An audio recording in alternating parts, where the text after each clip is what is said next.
BTB listeners, thank you so much for checking out today's episode. Listen, if this episode inspires you, do me a favor, take 5 seconds to shoot me a like and subscribe to the podcast. There are several more exciting guests that are in the pipeline, and I just can't thank you enough for your continued support, and let's keep paying the mission forward. Today's episode, I interview Paul Newell, who goes by the stage name Eyvre. He is a singer-songwriter from Lakewood, Colorado, and has really endured the test of time as a musician, being part of the rap game for over 20 years. He has an extensive tennis background, comes as a husband and a father, and has recently had tremendous success with some breakthrough singles that have led to over 20,000 Spotify listeners per month.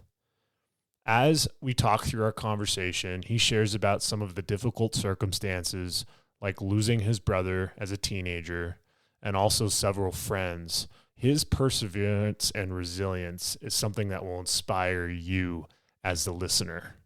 Each and every step along with his story will allow you to understand what you can tap into, what you're capable of, and that impossible is nothing. Let's get into it.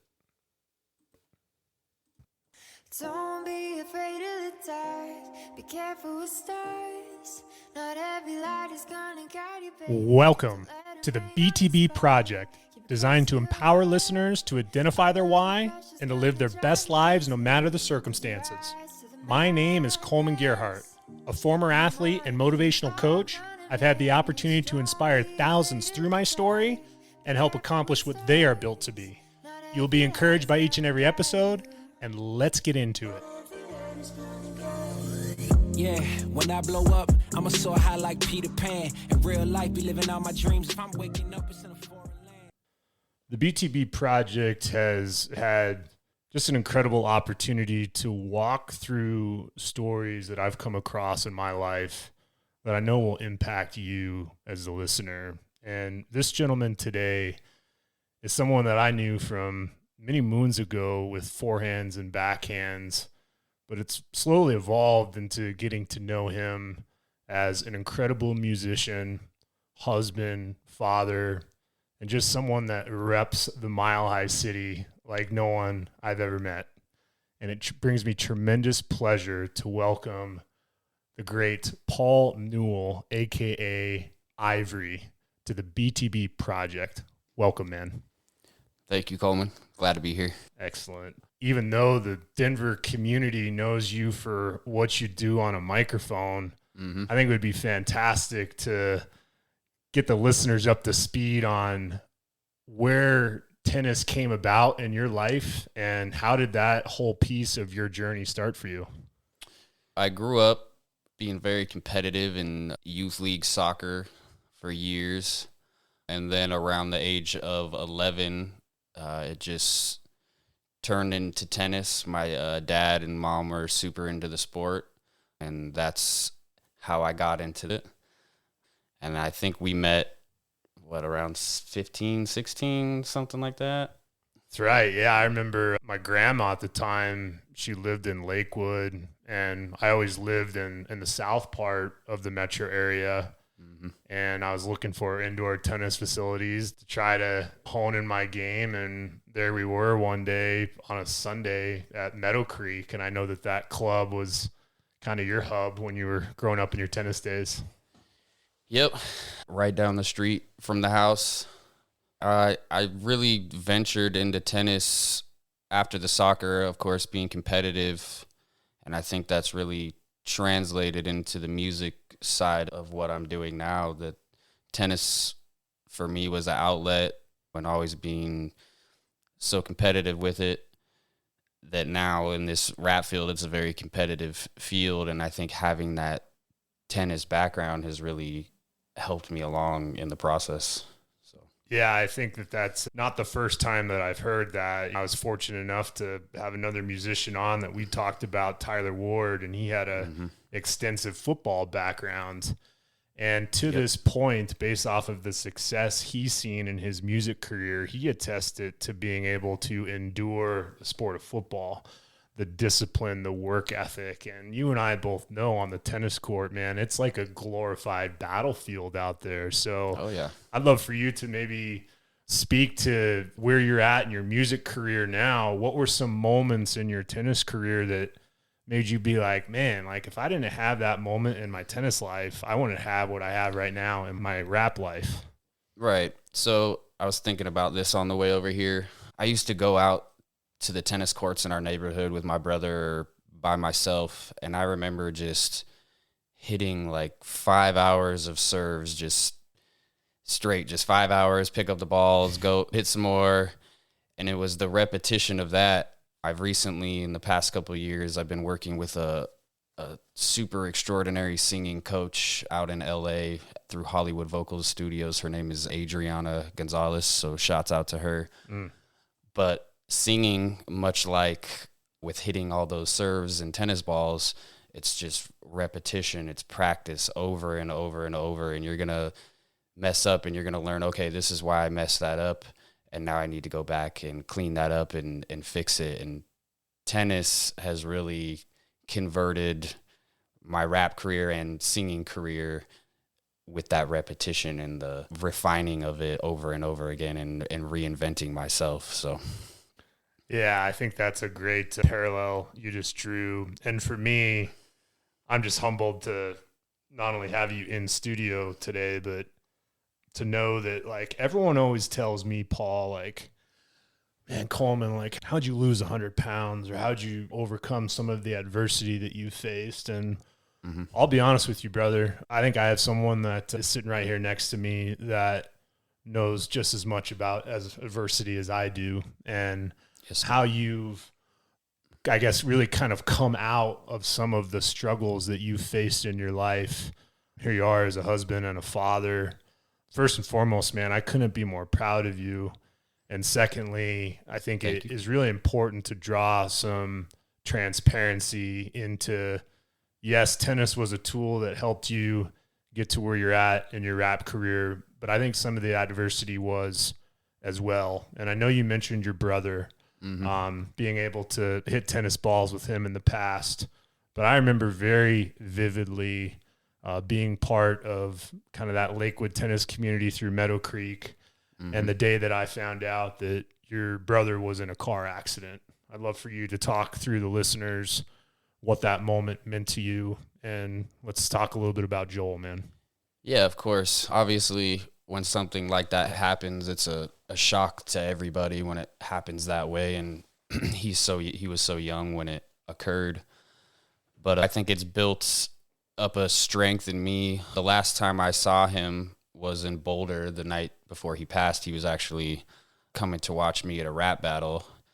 And I remember the last thing he said to me, he was like, man, you're so good. You just got to keep pushing with this rap stuff. You sound really good. You got some unique talent there.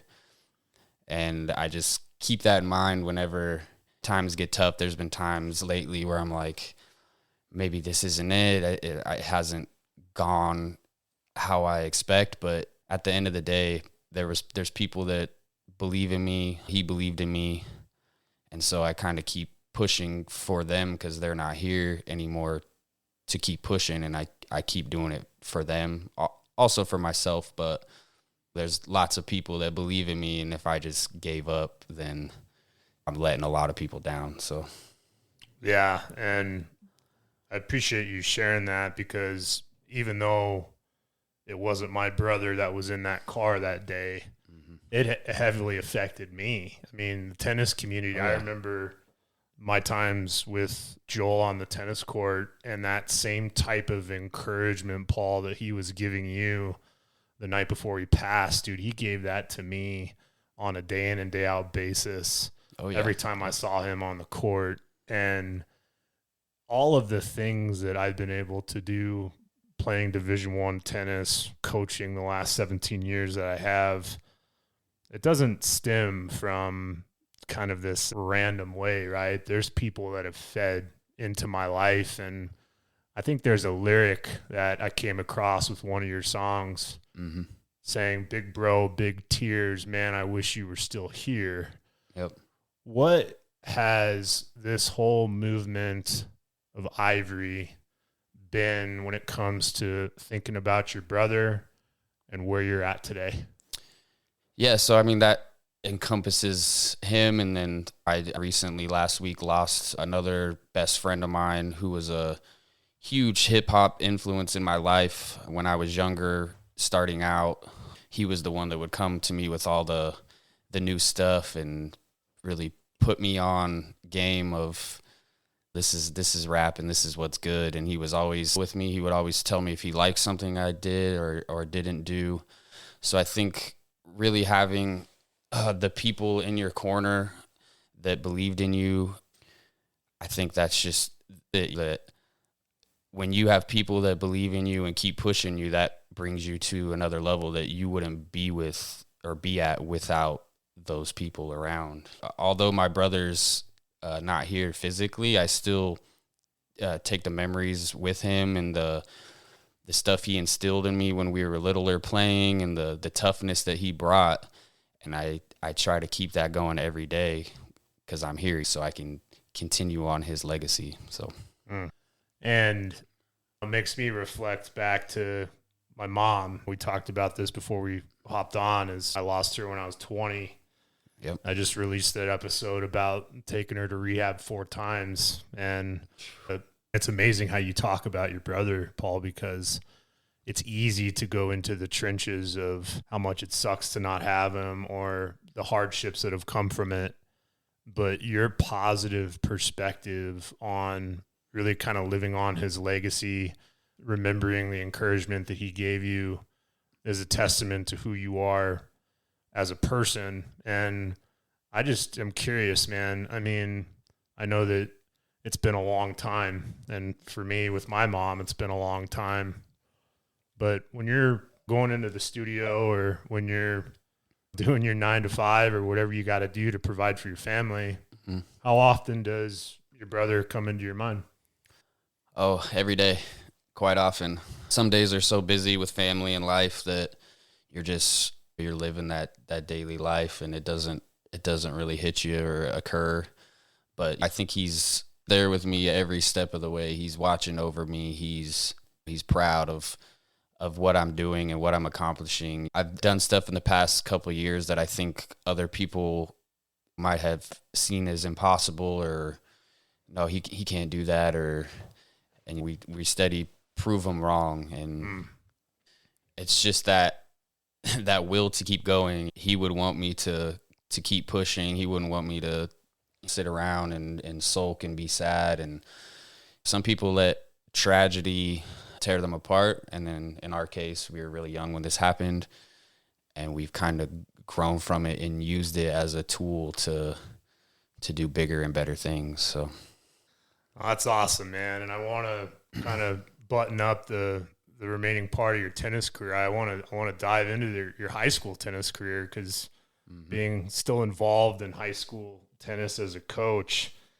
it was actually kind of crazy to me to know that when I was playing college tennis at the University of Northern Colorado, all 6 of the guys at that time when I was playing there, it was for my last 2 years, all of them were Colorado tennis players. Wow. Guys like Austin Nunn, Paul Cheddar, Peter it. Wyrick.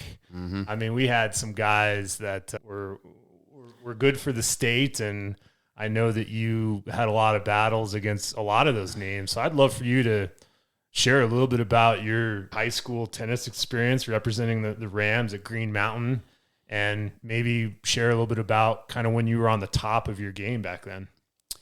Yeah. So I played 2 singles under my brother for a couple years, but during that time, I would say freshman year, sophomore year, I was doing a lot of national tournaments. I was doing a lot of regional tournaments and winning some of those and beating some guys. I think at one point, I can't recall the guy's name, but I think I beat a guy that was like number 3 in the state in 18 and unders, and I just had one of those days where I was hitting so clean that I don't think anyone could have stopped me on that day. Maybe Rafa Nadal but right. And I've been the recipient of some of those days you've had too, Paul, and I didn't like when you had good days like that, man.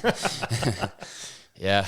I mean, but on the flip side, I had days where other guys had those days, like Paul Cheddar and Paul Kinky and all the Pauls. But at the end of the day, it was just fun, man. It's fun to play tennis. It's fun to have those days where you're just in the zone and you're hitting so clean and nothing can go wrong. And that's kind of how I've felt with the music lately with the producer. I'm working with a producer in LA, so shouts out to Cheyenne Amiri. Look him up. He's incredible. But I'll definitely put that in the podcast notes, man. Absolutely. Yeah, CheyenneAmiri.com. But anyways, with the music too, it relates. It's kind of been one of those things where every song is just unstoppable. It's hitting like a clean tennis ball, and it just keeps getting better and better with practice and with time. And really it's time. It's not forcing anything, because nothing good's going to come by forcing it. You got to practice. I had to sing for 2 years before I was comfortable getting on a mic and like singing, because I grew up as a rapper. And you should take singing lessons, man. You really should, because it's going to help you become a better rapper. And they were damn right. It's helped me be on note, on key, be able to do different cadences and fluctuate my raps and really take it to another level. So what do you think was harder for you to pick up, man? The game of tennis, or when you had to learn to sing to complement your rap?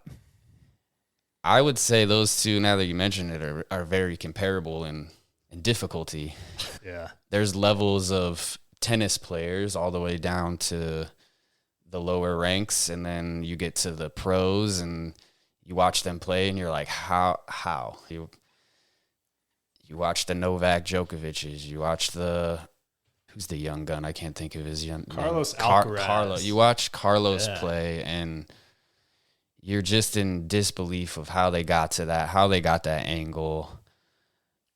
And you're a tennis player too, so you can understand what's going on, but it's when you put the racket in your hand, that's a different thing. So it's tennis and singing, I would say, are very comparable as far as difficulty. You got just a beginner singer, and then you got Mariah Carey or John Legend or some of those really good top end singers, and it just relates to the tennis. Yeah, man. And I had to talk through your tennis a little bit, because being a tennis junkie like I am, and fortunate enough I was able to stick with it and play in college, it always made me think if Paul Newell ever had any regrets with his tennis career, because not only were you talented, as you mentioned, having some great wins in Intermountain, but also just what you did for your high school. And I mean, Green Mountain back then, man, I mean, you guys had Ihan O'Reilly, Vincent Pietro. I mean, there was some OGs out there, man. But yes, nonetheless, sir. I just would love to hear. Do you have any regrets? Yes and no. I mean, I try not to live with the regret.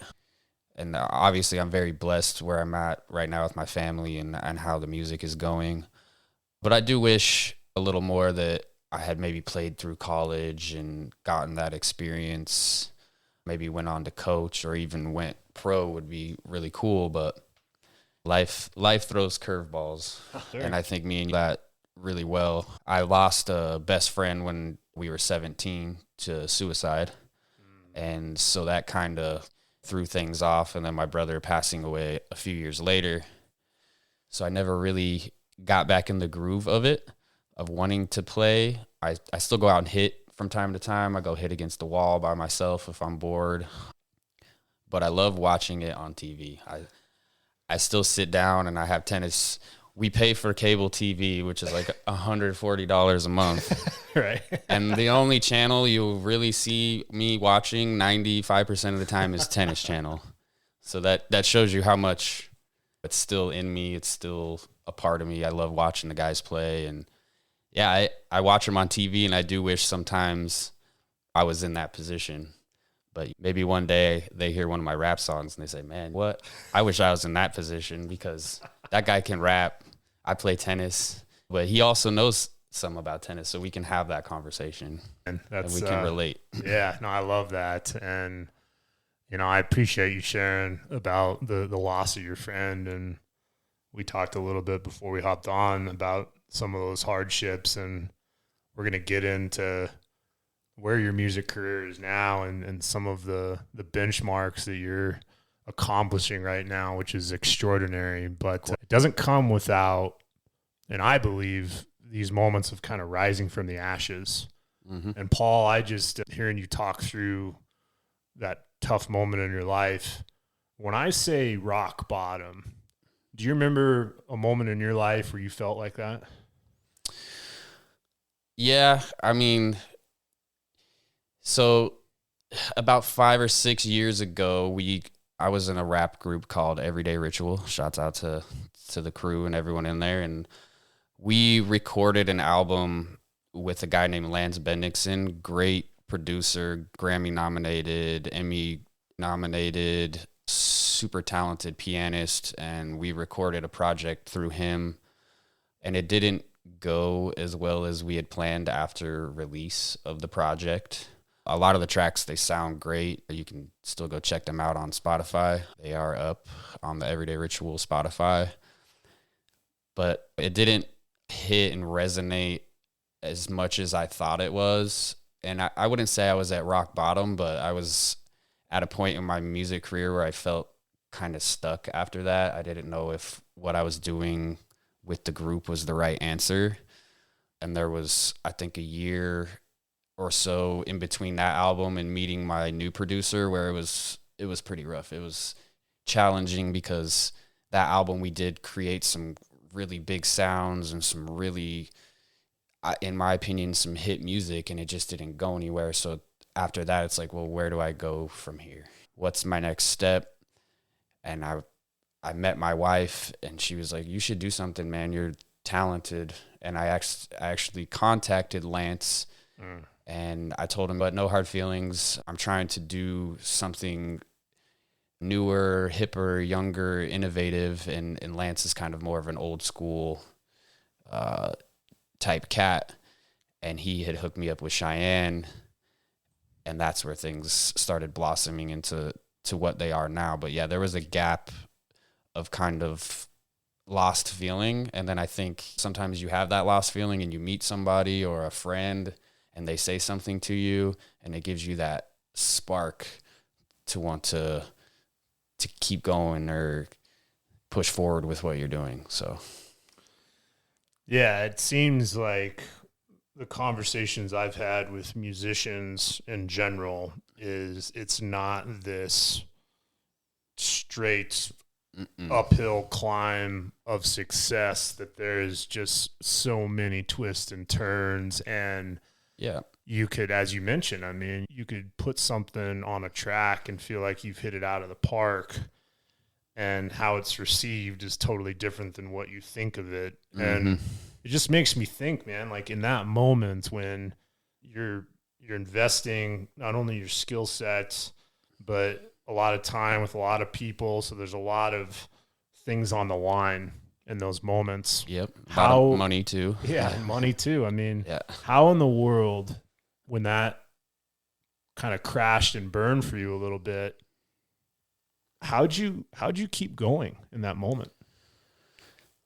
I think just the love for music. I think it sucked for a bit, and then as soon as I went back down into the studio and I just put on something new, just a beat I had found online that it made me feel good or some type of way, that it's kind of in you. It's something that's part of you, and you can't just let it go like that. Some people might falter and just give up on it, but I couldn't. I love it too much to just put it down like that. So, well, your ability to not only put it down like that, but also to persevere and to overcome has led to this moment of where you are now. And that's, I'm looking at a Spotify page with 46,000 listens for Darkness. You got 26,000 for Level Up. Catching Dreams, 22. Make You Mine, 32. 9. What's Good, 43,000. And that's all independent. All independent. Yep.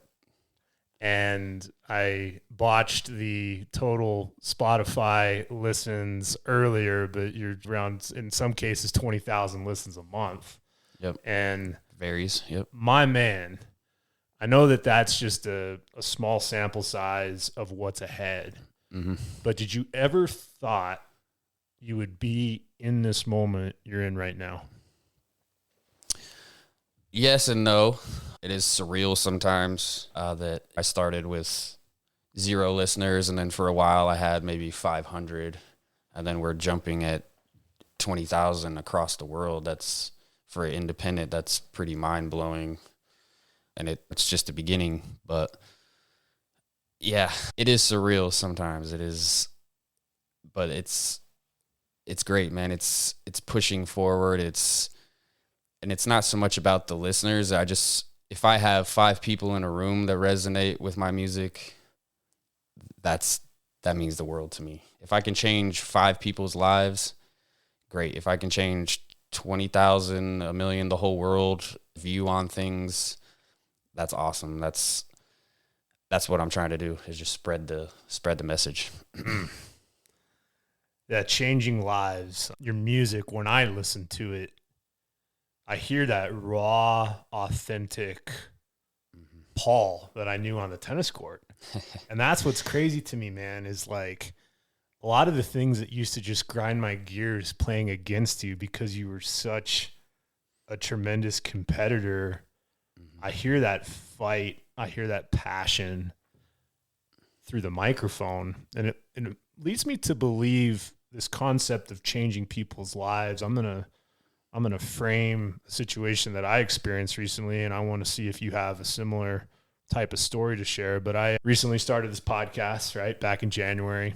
It took me 13 years to get the courage to think that someone would want to listen to what I have to say. But nonetheless, dude, I put out my first episode, and 3 days later, I get a call from a girl I used to coach.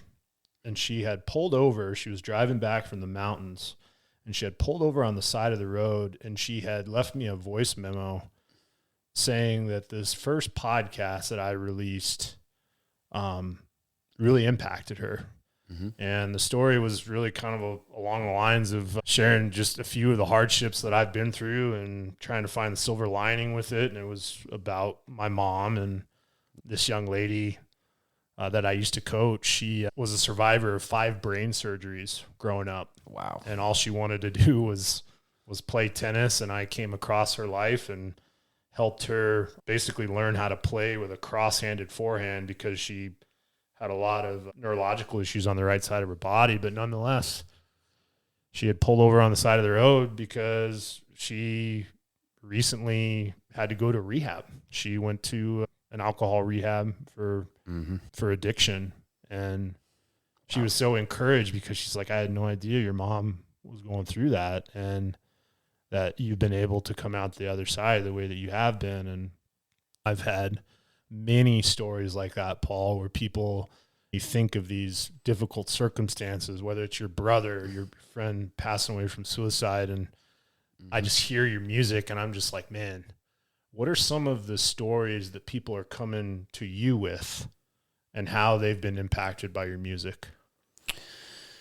Yeah, I mean, I have a few rapper friends that I've recently, there was years in between that we didn't talk, and then I've just had guys come up to me that are like, hey, man, I see what you're doing online. I hear your music. I see your Spotify numbers going up. And I just tell them I was there. I was right there where you are. I had 50 listeners. I wasn't doing much, and you can get there. If you want to get there, you can get there. It might not be easy, but if you want to, you can. If you want to write more, if you want to, I've encouraged guys, because I took the singing lessons with my coach. I've encouraged guys that are rappers. I'm like, man, you should do it. even if doesn't have to be a high-end coach like my coach, but just someone that understands singing, take a few lessons, man. It's gonna make you better as an artist. Trust me. So there's been a lot of people I feel like that have been watching me and learning from me, and I'm fine with that. I'm not trying to hide anything from anyone. If someone comes to me with a question about the business side of it or the industry side of it, I'm not hesitant to tell them what I know the best that I can. Right. And so, yeah. And I think that's so cool that you talked a little bit about how cool it would be to maybe at some point in your life get back into coaching tennis. And I know that you coached tennis a little bit after high school, and it's like, here you are coaching other musicians or people who want to get into the industry with what you, and I guess what it makes me think about is as you're continuing to grow your career and kind of tweaking and honing in Eyvre, I mean, what does it mean to you to know that you can give back to people that are just as passionate about the music game as you are? I mean, it's great.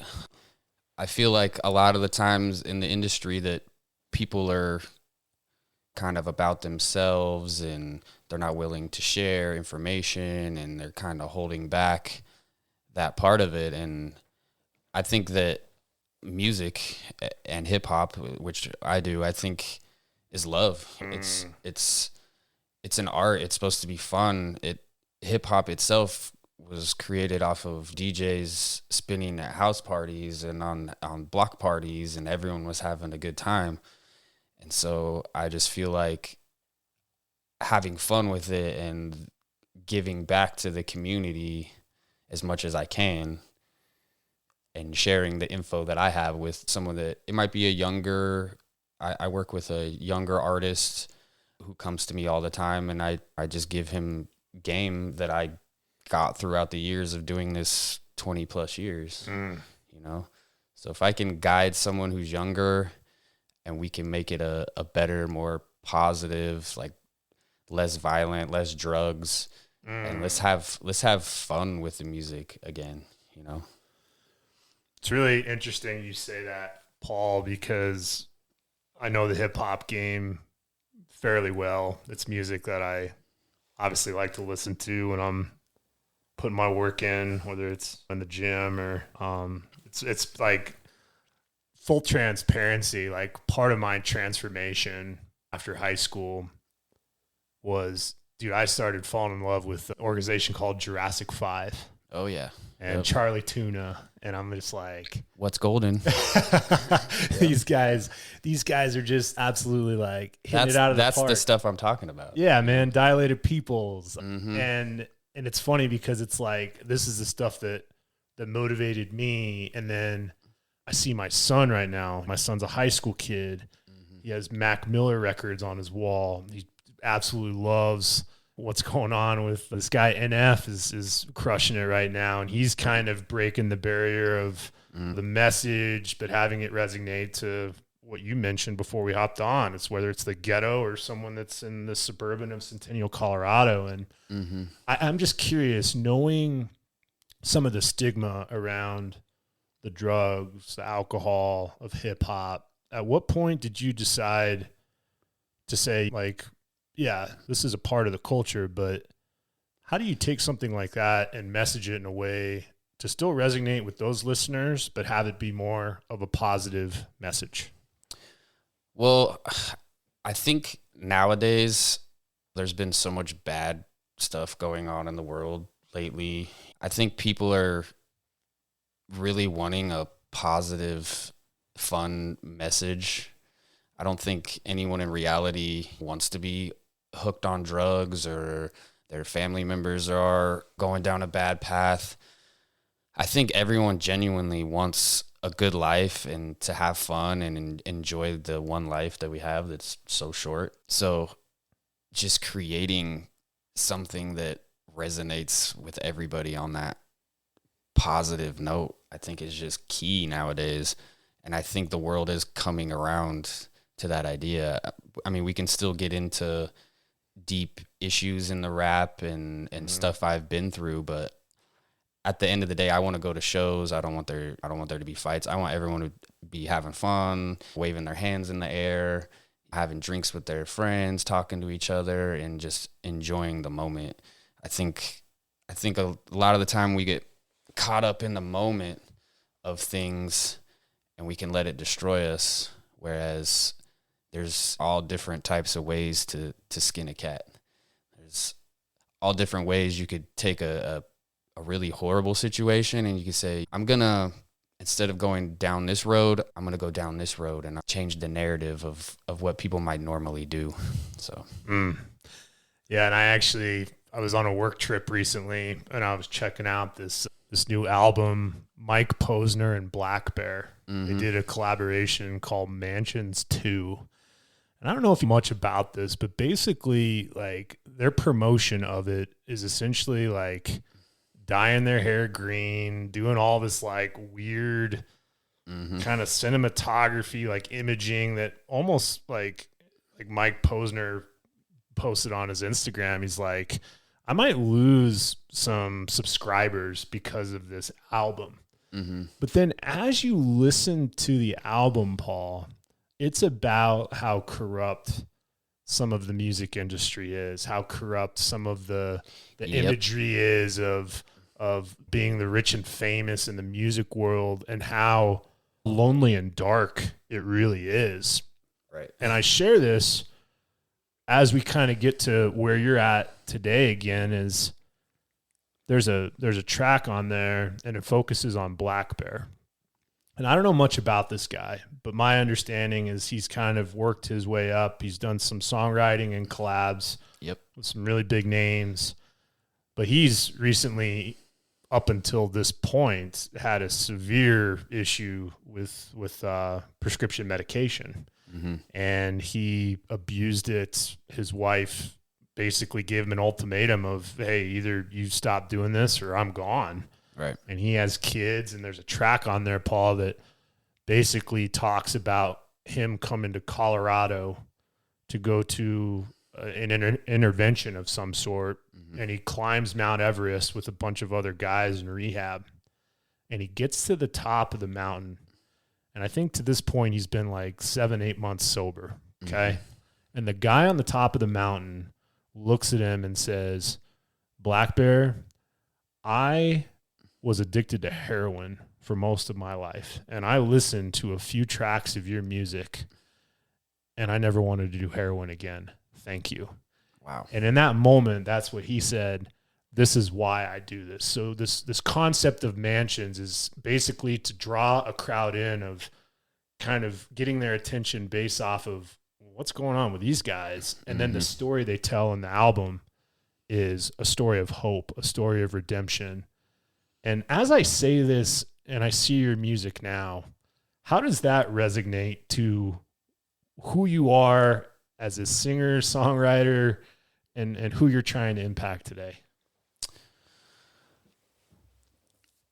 Yeah, I mean, it's the same thing that Black Bear experienced.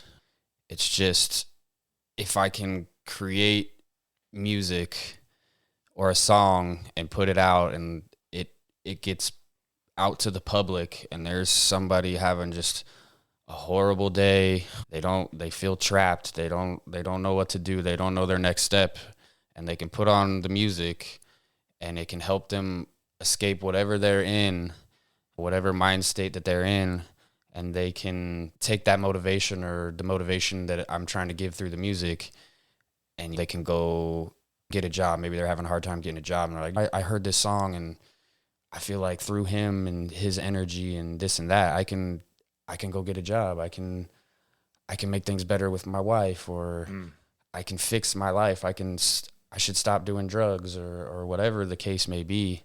So I think that's just the universal language of music, is that if you're trying to do it the right way and have a positive message, the impact that it can have worldwide, essentially. Yeah. Yeah. And I see, again, what you're doing now, and you've been able to, Again, I give you tremendous respect for this. And I know it might not seem to be something that's significant, but dude, you love to speak not only hope and encouragement into people's lives, but you give yourself a lot of praise for what you've been able to accomplish. Mm-hmm. And bear with me here. I think we're in a society today to where when we don't speak our accomplishments, when we kind of suppress some of the amazing things that are happening in our life, like most people in the world want to keep us in that place. Surely, yes. But for you, man, you speak doing great things. You speak taking this music gift that you have and optimizing it to have it be not only a tremendous part of your life, but provide financially for your family, to provide opportunities to mentor and help other musicians. You're speaking those positive things, and I give you so much credit for that. Appreciate it. How do you maintain that mindset when there's always going to be someone in the background telling you you're not good enough, this doesn't sound good enough, and you're never going to be who you want to be? Yeah, and that's happened for years where I did a show, this must have been 15, 20 years ago, and I did a show, and there was a guy, I don't even know the guy, I never met him. It was at a show for Keith Murray. I don't know if you've ever heard of Keith Murray, but he's back in the day, he's Redman's cousin. And this random guy came up to me, and I just remember it vividly, and he's like, "Are you that Eyvre guy?" And I thought he was going to say something nice to me. And he was like, so you're part of that Everyday Ritual group? He's like, "Oh, I heard you guys suck." And I remember that moment of him saying that to me. And I was like, "What? I'm going to prove that guy wrong. I'm going to prove that guy doesn't know what the hell he's talking about." And people that go and talk down on other people's dreams and stuff like that, that's not what the world needs. That's not helpful at all. It's just hate. But back to your original question, it's really about pushing forward against what anyone's saying. If it feels right in your heart, if what your podcast feels right to you, and then it's going to work out, man. Eventually it's going to work out. If everyone followed their heart more and what they truly believed inside, I think the world would be just a better place altogether. Yeah, the haters, right? I mean, and that's why going back to your brother for just a sec is you don't understand what positivity and encouragement means until you're in the trenches and you're trying to find some hope. You're trying to find the silver lining, and it makes you think of all of those moments where someone speaks into your life. Mm-hmm. And it's funny how you said that those moments where someone speaks into your life in a negative way can also be just as powerful. Mm-hmm. So I had the same type of motivation, man, where it's like I got the encouragement from people like you and your brother, but also in the car tennis community, I had people telling me, "You're too fat, you're too slow, you started too late. Yep. You ain't ever going to play college tennis." And a lot of prolific pros in the state said that to me. And here I am at 15, 16 years old trying to pick up the pieces. Yeah, and to where I'm at today, I'm like, gosh, as a husband, as a father, as a coach, as a mentor, I'm going to be on mission to never have to have a kid ever feel the way that I felt in those moments. And it sounds like not only are you doing that through what you're doing with your music career, but I would love to hear, with some of the success you've had recently, knowing your message, what's kind of the next 2 to 3 to 4 years look like for what the path you're on? Yeah. So lately we've just been releasing singles all year this year. Next year's hopefully a real big one. We have a lot of singles just lined up, ready to go, because we're putting in the work now, and then we can just release. But as far as the music goes, obviously getting out to a greater audience, but also getting to a point where publicly on a bigger stage that we can promote the message and promote the message of love and hip hop and positivity, because a lot of what's going on inside of hip hop and the industry as a whole, it's a dark place. And I think it doesn't need to be. It doesn't need to be such a dark industry. I think there are super talented people with a great message that we should be praising, if that makes sense. Yeah. And maybe in turn, some of the bad stuff within the industry, the dark side of it, we can start to turn that page over and get it back to what it should be. Well, because I've been encouraged by you a lot recently, Paul, I want to give you the platform to talk to the listeners about what success would look like for you. I want you to paint the picture of where you see yourself going based off of the gift that you have. Just getting to a place where we're worldwide, we're changing, and I think we already are there, but just on a bigger level where people are singing the lyrics in their kitchen while they're making dinners with their families. And that's a real tough, big question. I know, man. I know. I give you all the credit in the world though, bro, because there's so many people that don't want to voice their goals, big dreams. But what I've learned recently, man, and this is why I'm challenging you with this, is you and I both know that if we don't speak it, if we don't believe it, if we don't look at ourselves in the mirror every day and believe that we can do something great, it will never happen. For sure. It might still not happen. It might take time. But if we do it, it is something that will physically manifest, is my opinion. Right. So, I mean, obviously some of the goals are, record deals and that's what we've been working towards. We have a song releasing on the 17th that was signed to a record label. So it won't be an independent release. It'll be distributed through a record company. Awesome, man. So that was a big step for us and the team. Obviously getting to the point where we're getting Grammy awards and just distributed on a worldwide level, maybe a major record deal through a major record company. Those are just some of the things that we're working towards every day.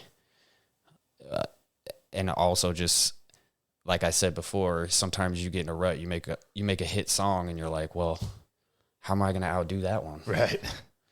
It's like hitting that big serve. Yep. I don't know if I'm going to ever hit a serve that big again, but you will if you keep practicing, if you keep writing, if you keep believing in yourself.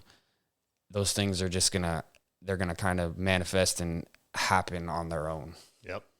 Whereas if you sit still and say, "Oh, I want this," and you think it's just gonna fall into your lap, it's not gonna come without hard work, repetition, years. A lot of artists that you see that get famous and then they drop off. Well, where'd they go? Maybe they had one hit. It's the artists that put in the work. They're behind the scenes. They're taking the singing lessons. They're learning a new instrument. They're learning about the ins and outs of music theory. It's those guys, I think, that are going to last for a long time in the industry. So well said. And it makes me reflect on kind of a last question for you here. And I'm going to try to frame this as best as I can. There's a lot of history between you and I, Paul, and it's just amazing to have it come full circle to be back with you today. And one of the most difficult moments in my life was when I had to say goodbye to my mom. She, at that point, was clinically brain dead. She just had life support pulled, and she was on a morphine drip. And I was told that she was no longer going to be able to communicate or have any normal function, right? Mm-hmm. And I remember this beautiful moment I got to have with her, to where, defying all medical odds, in the last moment that I saw her, she opened her eyes, started crying, and she mumbled the words, "Go help people." And that really kind of birthed a lot of the things that I'm doing now with the BTB Project.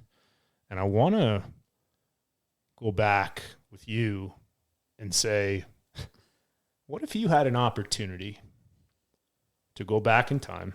Mm-hmm. And I believe your brother had a pretty sick Acura Integra, if I remember correctly. Oh, yeah. Oh, man, I got a good memory. That's awesome. Yeah, I believe it was white. Yeah, that became mine eventually. There but you yeah, go. He had a green one after that, but yeah.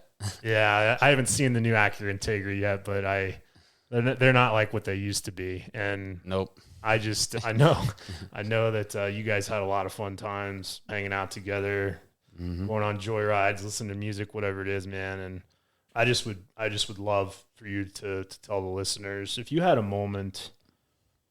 Life has changed a lot recently, and you've had a lot of tremendous blessings in your life, Paul, recently. And I just would love for you to put us back in that moment, man. You're sitting in the car with Joel, and you had an opportunity to talk to him, telling you where you're at today and some of the lessons learned. What would you share to him?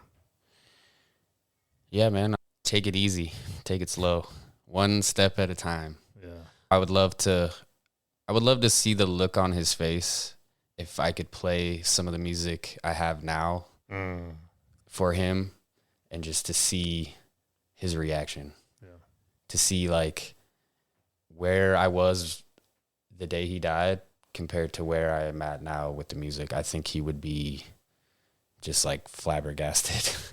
He wouldn't know what to do. He also wouldn't know like a lot of the future technologies that we have. He'd be, right. What is this flat screen in here, touch screen? Because when he died, that was before all of this stuff. But right. Just have the moment with him to say, hey man, since you've been gone, this is what I've been up to. And I think he would be proud of what I've become as a man and a father. And I've had a lot of mishaps in between him being gone and now. Yeah. But I think he'd be proud of what I'm trying to do now. Yeah, I say often on the BTB Project that impossible is nothing. What does that mean to you? Exactly what you said, man. Impossible is nothing. I mean, anything you put your mind to, if you really want it, if you want to be a dancer, if you want to be a singer, if you want to be a podcaster, and you really put your mind to it, there will be a way for you. It will pave a way for you to get to where you want to go. And it's not going to be easy. Nothing good comes easy. That's kind of what I've learned through all of this. 100%, man. And lastly, how can people find you, man? I know you got a great, clean website that you just recently put together. I mean, you got your Spotify. I'd love for you to tell the listeners about how we can support Eyvre and your movement, man. Yeah, man. So you guys can check out eyvre.com. From there, it'll pretty much take you. There's links on the landing page that'll take you pretty much everywhere you want to go. You can go to Google, just search Eyvre, Eyvre, and you should see links everywhere for me. I'm pretty hard to miss out there nowadays. But yeah, I would appreciate it if you guys just spin my music, even if it's once, or show a friend, or if you like the merchandise, it's on the website. You can buy a t-shirt to support. It's not the easiest road for a musician. We put lots of money in, so it'd be good to get a little something back. Hey man, no, absolutely. No, we're always here to support you, Paul. And I mean, I got some awesome swag that you gave me with the stickers. Oh yeah. I want to work that shop to get a few t-shirts myself. But nonetheless, man, what a remarkable journey you and I have been on, and for us to reconnect and for you to be able to share your story is incredibly inspiring to me as your friends, but more importantly, it's going to absolutely impact the lives of the listeners. So Paul Newell, Eyvre, thank you so much for spending some time with me on the BTB Project. Thank you so much, Coleman. What a tremendous story we just heard from Paul on just the journey that he's been on with his music life and the valuable lessons he's learned along the way, and to be able to share those powerful words that he would want to say to his brother about really how proud he is of who he's becoming, what he's overcome, what he's done. And I know that that message will resonate with you as the listener. No matter what trials or tribulations we face in life, it's an opportunity to grow, to understand, to hone in on the lessons, the valuable lessons from each and every one of those moments to help pay it forward into an incredible opportunity ahead. Eyvre is now on the brink of something tremendous with his music career, and I believe it's a testament to the encouragement that his brother gave him back in the day and the encouragement he gives others now as a mentor in the music world. Listen, if this episode impacted you, do me a favor, like and subscribe to the BTB Project. If you thought this message would resonate with somebody else, shoot it over to them. Tell them why it impacted you and how it will help them.